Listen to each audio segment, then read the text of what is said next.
Ethan vanished 3 minutes ago. Lena's voice is coming through his comm, but she's standing right beside me. Something in the abyss is using us, mimicking us. And it's learning. If we don't surface now, we'll forget who we are before we forget how to breathe. Yuri Antonov. Age, 29. Nationality, Russian. A dive instructor and solo explorer, known for his daring dives and extreme footage.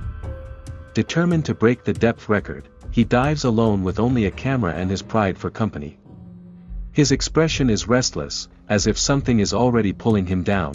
Layla Mansour. Age, 32. Nationality, Egyptian. An oceanographer and documentarian. Smart, skeptical, and driven by facts, she studies the strange phenomena surrounding the blue hole. Her involvement deepens when she realizes the sapphire abyss hides more than just water and stone. Something is watching her back. They say the sea doesn't forget. Every echo, every scream, every plea for help remains suspended in the stillness of the depths. Ethan Drake, an experienced diver and former naval officer, knew this better than anyone. The Blue Hole, in Dahab, Egypt, wasn't just another diving site, it was a graveyard of shadows. Over 200 lives lost.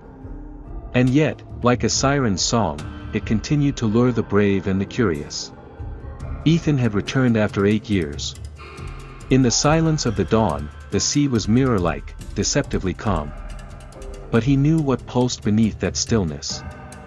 With him were Lena Weiss, a documentary filmmaker obsessed with maritime mysteries, and Aaron Malik, a local diving instructor, marked by scars no one could see. They weren't there just to film. Ethan was chasing ghosts. His brother, Lucas, had vanished there in 2016, diving alone after a fight. No body, no equipment. Just an unanswered silence. When they descended into the deep blue, it wasn't just the pressure that tightened their chests. The deeper they went, the more reality seemed to drift. The walls of the hole pulsed as if breathing, and shadows danced where there should have been none. The blue hole wasn't just deep, it was alive. Lena adjusted her camera, the red indicator light flashing against the shifting silt. Through her lens, the sea wasn't just water, it was memory. Every corner of the blue hole seemed to hold a secret, a whisper that only silence could hear. Aaron led the group with steady hands but unfocused eyes. He had grown up diving there, but something had changed. He avoided looking too long into the darkness of the arch, the underwater tunnel connecting the blue hole to the open sea. "They say it calls to you," he muttered once, his voice trembling through the comms. Ethan, ahead of the others, paused. His flashlight revealed a set of deep scratches on the coral, unnatural, too linear. Not from fish. Not from rocks. From something desperate. Then, faintly, a sound. Garbled, metallic. A voice on a broken frequency. "Lucas, help me."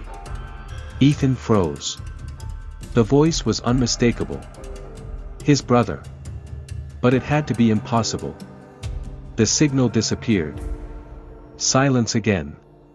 The kind of silence that crushes, that waits. They surfaced in heavy silence. Lena reviewed the audio, isolating the distortion. The voice was there, raw, fragmented, but real. Aaron avoided the screen, pacing by the shore, muttering prayers. That night, they sat around a fire near the campsite. Ethan stared at the dark waters, consumed by the impossible. Lena pressed play again, and all fell silent. "Lucas, help me." Aaron stood abruptly. "You need to leave it alone," he said, eyes wide. "The blue hole takes. It doesn't give back." Ethan clenched his fists. "Then why did it give me his voice?" Aaron didn't answer. He only looked toward the sea, as if expecting it to respond. Later that night, Aaron disappeared. They found his diving gear gone and his tent empty. No sign of struggle. Just his notebook left behind, pages soaked in seawater, filled with frantic drawings of distorted faces and spirals that bled into the margins. And a single phrase, repeated like a mantra. It's not a hole. It's a mouth. The next morning, Ethan and Lena prepared for a dive without Aaron. The fear was there, coiled between breaths, but so was something else, obsession. They descended again, deeper this time, heading straight for the arch. Inside, visibility dropped. The tunnel stretched endlessly, the light swallowed in a blue that became almost black. Lena's camera flickered, and then it caught something, movement, just beyond the edge of the beam. A figure. A diver. They rushed forward, thinking of Aaron. But the figure didn't react. It drifted, limbs moving too slow, head tilted in an unnatural angle. When Lena got closer, her light revealed the face behind the mask. It wasn't Aaron. It was Lucas. His eyes were open, but vacant. His body moved, but not on its own. Like something was pulling the strings. Ethan reached out, but the figure vanished, swallowed by the dark. Lena gasped. Her oxygen levels dropped suddenly, too fast. They had to go back. But as they turned, they saw the entrance of the arch no longer behind them. Just more tunnel. Endless. They were lost. Panic rose. Ethan took Lena's hand, guiding her through the narrowing tunnel. Her breaths were erratic, the camera now recording a mess of static and glimpses of impossible geometry, tunnels bending in on themselves, coral twisting like fingers. They weren't in the arch anymore. At least, not in any version that matched the maps. Symbols began to appear on the walls, spirals carved into stone, some glowing faintly. Ethan recognized one. From Aaron's notebook. Lena spoke through the comms, voice shaking. This place, it's inside itself. Like it loops. Suddenly, a sound, like thousands of whispers, layered, rising in pitch. Ethan turned and saw figures in the water. Not fish. Not divers. Eyes. Dozens of eyes, blinking in unison from the walls themselves. One phrase echoed in his head, not spoken, but felt. You looked too deep. Then, the water shifted. A current, strong and deliberate, pulled them downward. Into the spiral. Into the unknown. The descent ended in an immense cavern, one that no map had ever recorded. The walls were smooth, almost polished, as if carved by hands instead of nature. Strange bioluminescent organisms clung to the rocks, forming patterns that pulsed like a heartbeat. Ethan and Lena touched down on the silted floor. Above them, the tunnel had vanished. Lena tried to contact the surface, but all frequencies returned a single sound, static overlaid with a faint sobbing, distant and childlike. She looked at Ethan. We're not supposed to be here. At the center of the chamber stood an altar made of black stone, jagged and wet. Upon it lay a diving mask, scratched, cracked. Ethan picked it up. It was Lucas's. Suddenly, the cavern rumbled. The walls began to drip a thick, ink-like liquid, and from the shadows emerged shapes. Not human. Not animal. Things without faces, but with mouths that mimicked screams. They didn't attack. They watched. Lena whispered, "They're waiting." Back at the surface, Ethan reviewed the mask's interior. Lodged inside, sealed by corrosion, was a memory card. They returned to the tent and connected it to Lena's laptop. The files were corrupted, but one video loaded. Lucas. Pale, eyes bloodshot. Speaking in a whisper. I found it, deeper than any map. A place that breathes. A place that feeds. The camera shook. Something in the background moved, but Lucas didn't react. I followed the lights. They don't come from fish. They come from it. The thing that watches. He leaned in close, face twisted. It's not water down there. It's something older. Static took over the feed, but one last frame remained. Lucas, smiling. Behind him, a wall covered in hundreds of hands, pressing outward from inside the stone. Ethan closed the laptop. Lena was already suiting up. They dove again. This time, following the same trail described in Lucas's video. The deeper they went, the less the ocean resembled the sea. Gravity seemed confused. Lights pulsed from below, not from their equipment, but from the trench itself, as if luring them. A current grabbed them, soft at first, then relentless. Lena screamed through the comms. Ethan tried to pull her back, but it was no use. The water twisted like a whirlpool in reverse, pulling them sideways, into a passage that hadn't been there before. They landed in another chamber. This one was warmer. Too warm. On the walls, old diving suits were pinned like trophies, rusted, bones still inside. Then, a sound. Breathing. Not theirs. From the dark, a figure stepped forward. Lucas. But not quite. His skin was translucent. His eyes white and unfocused. He moved like a puppet submerged in syrup. He looked at Ethan and spoke with a voice not his own. "You were always going to follow." Lena raised her camera, hands trembling. Lucas, or what wore his face, tilted his head. "You're not him," Ethan said, voice cracking. The thing that looked like Lucas smiled with teeth too sharp. He gave himself freely. The sea didn't take him. He opened the door. Lena backed away, bumping into the wall. It pulsed. Ethan stared at the figure. What door? Lucas's doppelganger pointed upward, but instead of ceiling, there was sky. Stars. But they moved too fast, like they were being dragged across a curtain. He left it open so you'd find your way, it said. It needs new eyes. New lungs. The chamber began to flood again, not with water, but with shadows that slithered like smoke underwater. Lena screamed as the floor split open beneath them. They fell again, this time through memories not their own. They weren't diving anymore. They were inside something. Inside time.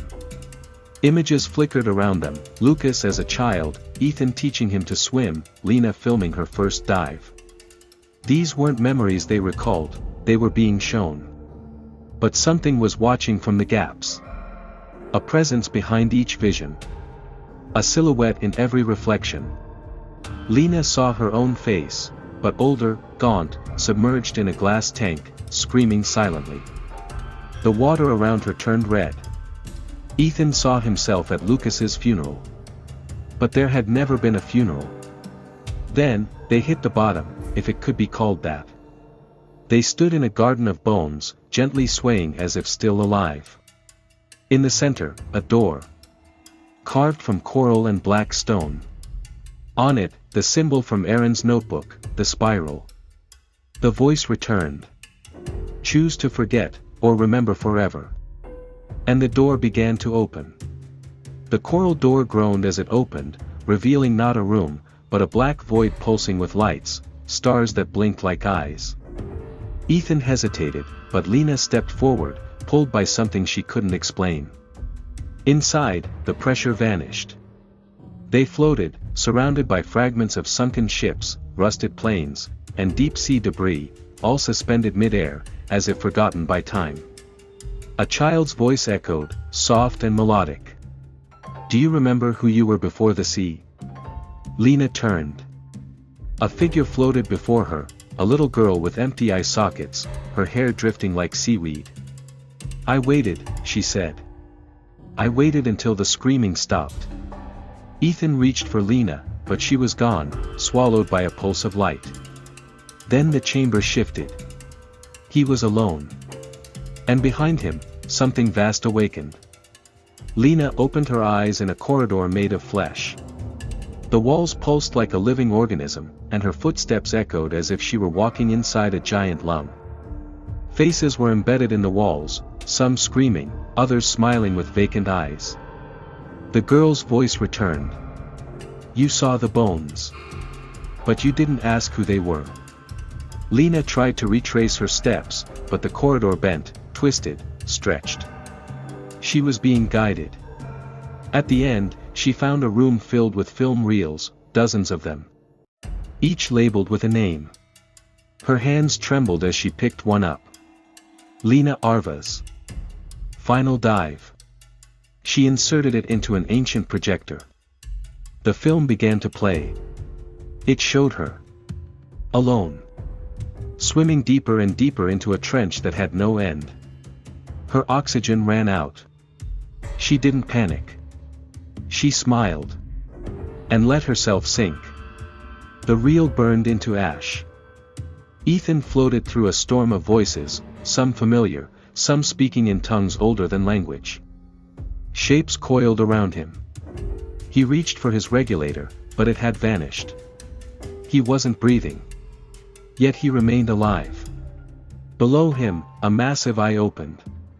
It spanned the entire seabed. Veins of glowing coral branched from its pupil, feeding the trench.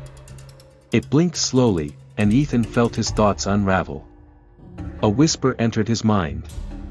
"You are memory, not man." The eye showed him Aaron, still alive, trapped within a glass coffin surrounded by dark figures. He screamed silently, pounding the glass. "You came to find your friend," the voice said. "But you brought it a gift instead." A second eye opened beside the first. Then a third. Then dozens.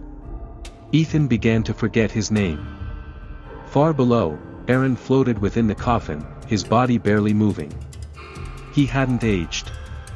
Around him, the watchers stood in a circle, bodies twisted, faces blurred, whispering in unison. They fed on time, not flesh. He saw Ethan in the distance, but couldn't scream.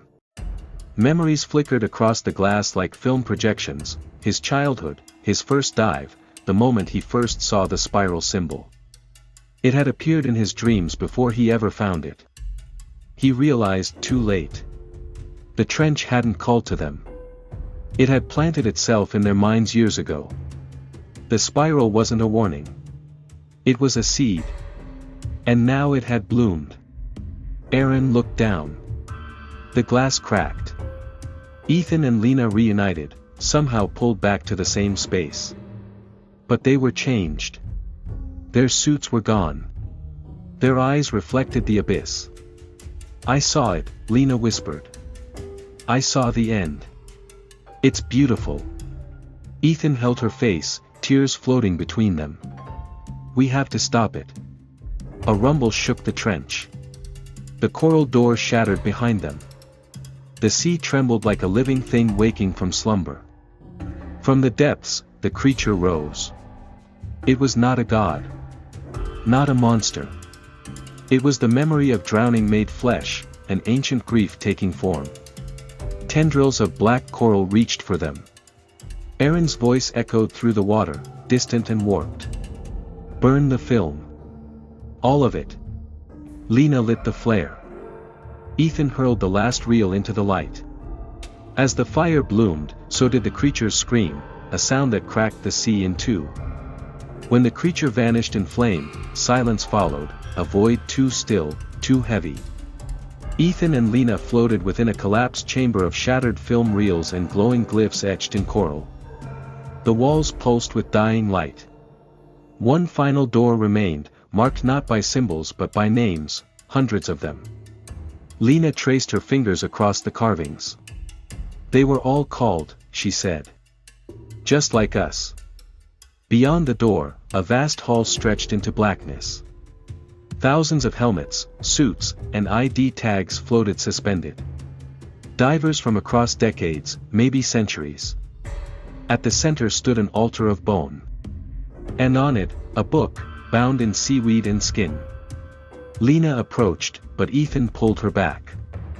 "This place doesn't hold answers. It holds records, the memory of what it erased." A voice whispered from the book, "You are the last story." They turned. The water behind them boiled. The hallway collapsed, sucking them into a tunnel of spiraling rock and coral that pulsed like a throat.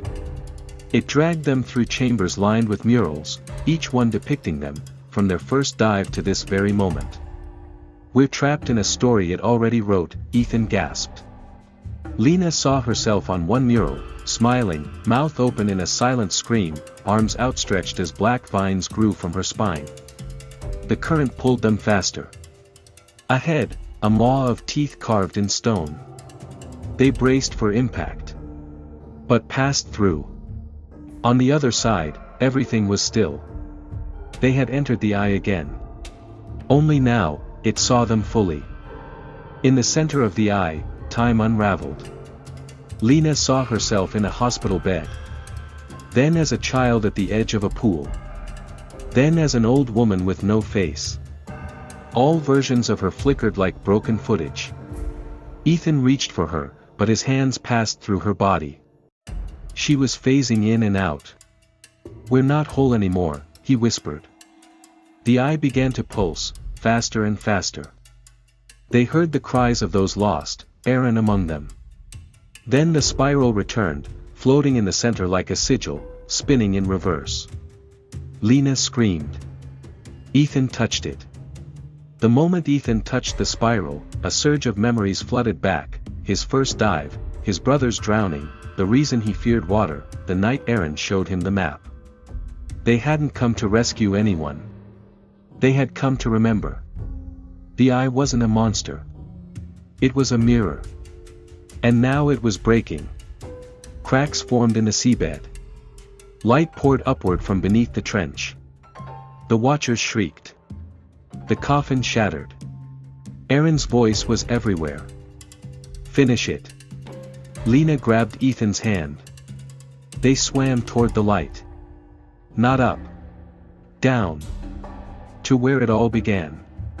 They broke through the final layer of the eye, and found themselves in open water. Clear. Warm. Shallow. A shoreline waited ahead, familiar yet untouched. Children played nearby. One of them looked like Aaron. Lena collapsed onto the sand, coughing air into her lungs for the first time in what felt like years. Ethan fell beside her, eyes wide with disbelief. They were back. But something was wrong. No one saw them. No one could see them.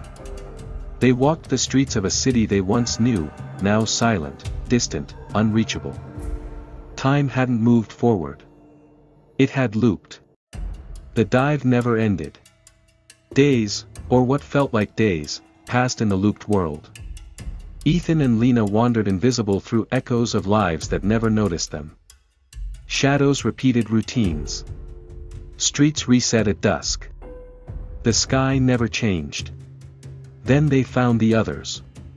A woman in a tattered wetsuit sat by the sea, her gaze blank, her lips repeating names in a dead language. A diver with coral growing from his spine floated inches above the sand. A child with black eyes stared at Lena and whispered, "You're not the first." The others were echoes too, but conscious. "Each of us breached the eye," the woman said. "But none of us returned whole." Lena looked to Ethan. "We're ghosts." "No," he said. "We're remnants." A pattern emerged in the ruins. The remnants gathered in a circle near the sea at the same hour each cycle. No words. Just the spiral drawn in the sand. Lena watched one remnant step into the center. He collapsed. His body faded. "It's a ritual," Ethan said. "A chance to escape. Or to end." They waited through several cycles. Then Lena stepped forward. The spiral pulsed. But nothing happened. "She still remembers," the woman whispered. "You can't leave until you forget." Lena clenched her fists. "Then we rewrite it." Ethan looked to the sea, where the sun never set. "We dive again." They built their own spiral from broken shells, bones, and coral. They dove into the sea where the world looped, descending through layers of memory and time. With each meter, faces blurred. Voices warped. Lena felt her name slipping away. Below them, the eye reopened. But it wasn't a prison. It was a gate. Aaron waited within, fractured but whole. "You brought it back," he said. "The truth. The end." The spiral pulsed once more. Then, darkness. Silence. And a heartbeat. When Lena opened her eyes, she was on a boat. Rain fell. A shoreline waited in the distance. She turned. Ethan was gone. But the spiral remained in her palm. Burning.